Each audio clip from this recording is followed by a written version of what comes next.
जोंक के साथ स्नान करने से आप लंबी उम्र जी सकते हैं। कई लोग इसे आजमाने के लिए उत्सुक हैं। सबसे पहले उपचारकर्ता को एक बॉक्स में डालना होता है, फिर एक ट्यूब को उसके बाईं ओर स्थिर करना होता है और उसके बाद उसकी नाक को कसकर पकड़ना होता है। आदमी ने यह देखकर अपने मुंह को कसकर बंद कर लिया, लेकिन 1 मिनट से भी कम समय में वह सहन नहीं कर सका और उसने अपना छोटा सा मुंह खोल दिया। इस समय डॉक्टर ने अवसर का लाभ उठाते हुए डिवाइस को उसके मुंह में डाल दिया और ट्यूब के दूसरे सिरे को उसके दाईं ओर स्थिर कर दिया। फिर बिना कुछ कहे 20 मीटर लंबी रबर की ट्यूब को आदमी के मुंह में डाल दिया।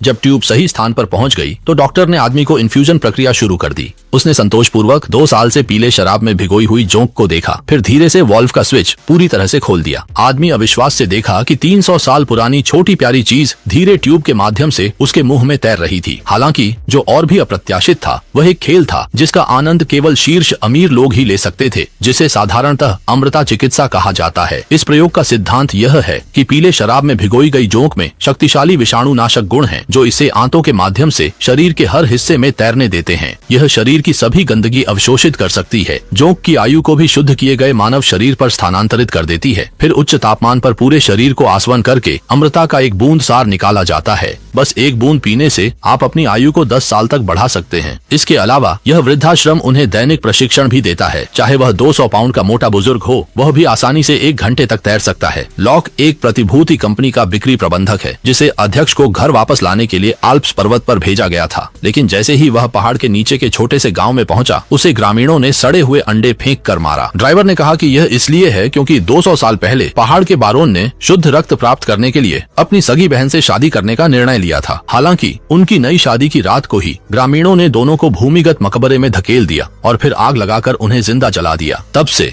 ग्रामीण पहाड़ के लोगों से बहुत डरते हैं। जब लॉक वृद्धाश्रम पहुंचा तो उसे नर्स ने बताया कि मिलने का समय समाप्त हो चुका है। लाचार होकर उसे स्थिति की रिपोर्ट मुख्यालय को देनी पड़ी, लेकिन इस जगह पर जरा भी सिग्नल नहीं था। उसे रात पहाड़ से नीचे रुकना पड़ा। रास्ते में पहाड़ से अचानक चीतल हिरण बाहर आकर सीधे कार से टकरा गया, जिससे ड्राइवर की दृष्टि धुंधली हो गई। घबराकर वह रास्ता नहीं देख पाया और प्रतिक्रिया देने से पहले ही कार एक तरफ पलट गई और नीचे गिर गई।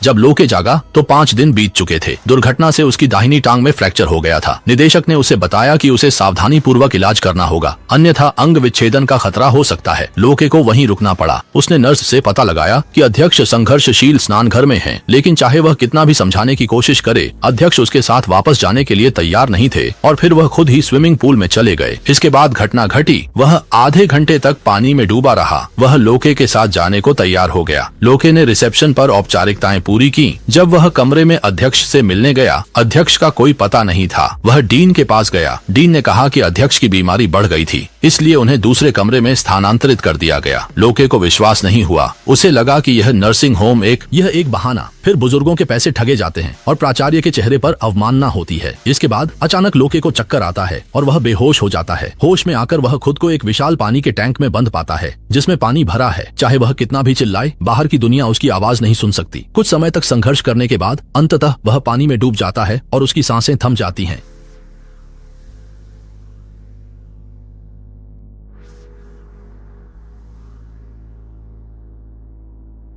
दो दिन बाद कर्मचारियों ने पानी का ढक्कन खोला और लोके चमत्कारिक रूप से फिर से जीवित हो गया। उसने गुस्से में उन्हें बताया कि पानी में कुछ है, लेकिन कर्मचारियों ने ध्यान से जांच करने के बाद पानी में कुछ भी नहीं पाया। क्या पहले जो हुआ वह सब एक भ्रम था? लोके के लिए यह स्वीकार करना मुश्किल था। यह जगह वास्तव में बहुत अजीब थी। उसने चुपके से अध्यक्ष की मेडिकल रिपोर्ट पहाड़ के नीचे गांव के डॉक्टर से जांचने के लिए ले ली, लेकिन परिणाम ने उसे हैरान कर दिया।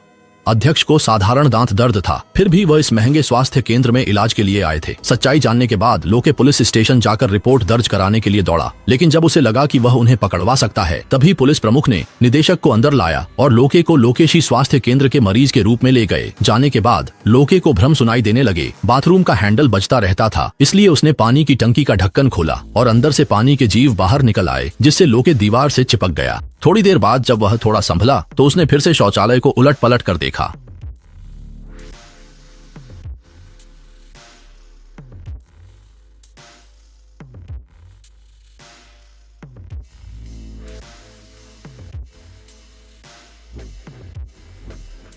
हालांकि शौचालय के अंदर कुछ भी नहीं था, बल्कि उसकी प्लास्टर छड़ी हुई टांग अचानक गिर गई। फिर भी उसे कोई दर्द महसूस नहीं हुआ। विभिन्न संदेहों के साथ लॉक ने कांच के टुकड़े से प्लास्टर को जोर से काटा, फिर उसे जोर से तोड़ा और जब उसने आखिरी टुकड़ा हटा दिया तो सावधानी पूर्वक अपना पैर बाहर निकाला और फिर धीरे से उसे रखा।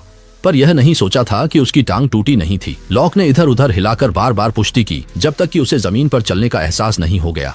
तभी उसे एहसास हुआ कि यह सब एक धोखा था और फिर वह गुस्से में आकर नर्सिंग होम के तहखाने के दरवाजे को तोड़ दिया और फिर सीधे गुफा के मुंह के अंदर चला गया। गुफा के अंदर उसने जोंक का उपयोग करके अमृता का रहस्य खोजा। हालांकि इस विधि के लिए पीले शराब की भी आवश्यकता थी।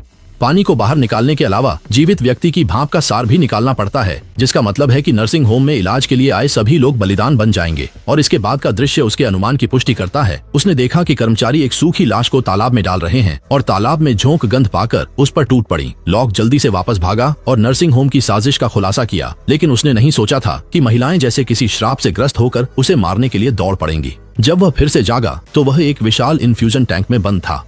चेयरमैन उसके बगल में ही लेटा था, लेकिन उसे बार बार इलाज किया गया था, जिससे उसकी मानसिक स्थिति धीरे धीरे बिगड़ गई थी और वह इसे एक बहुत ही आनंददायक प्रक्रिया मानने लगा था। इसके तुरंत बाद निदेशक ने लॉक की नाक पकड़ ली, उसे जबरदस्ती माउथ गार्ड पहनाया और फिर जोर से एक ट्यूब उसके शरीर में डाल दी। इसके बाद उन्होंने पानी के वाल्व को खोल दिया, जिससे वे धीरे धीरे लॉक के मुंह में प्रवेश करने लगे। जब जोंक ने उसके शरीर को शुद्ध कर दिया तो उच्च तापमान की सुई के माध्यम से उसका सार निकाला गया। इससे कम से कम 10 साल की उम्र बढ़ाई जा सकती है और इलाज के बाद व्यक्ति आज्ञाकारी हो जाएगा। नजरें खोई हुई सी मुझे विश्वास दिलाया कि एक दिन मैं जा सकूंगा।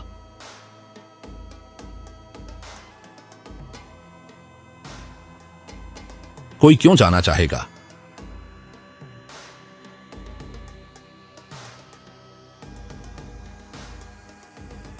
जब हन्ना को पता चला कि लॉक के साथ भागने की कोई उम्मीद नहीं है तो उसने बाध्य होकर प्रिंसिपल से शादी कर ली। जब वे अपने कमरे में थे, लॉक अकस्मात अंदर आ गया और इस समय प्रिंसिपल ने भी अब और ढोंग नहीं किया। उसने अपनी 200 साल पुरानी छिपी हुई पहचान को उजागर कर दिया। उस समय का बैरन मरा नहीं था और उसने कभी हार नहीं मानी थी, क्योंकि उसके पास शुद्ध रक्त था। इसलिए अब वह अपनी सगी बेटी से शादी करना चाहता था। सौभाग्य से लॉक पहले से ही तैयार था। उसने प्रिंसिपल को जिंदा जला दिया और फिर हन्ना को लेकर हमेशा के लिए उस आश्रम से चला गया।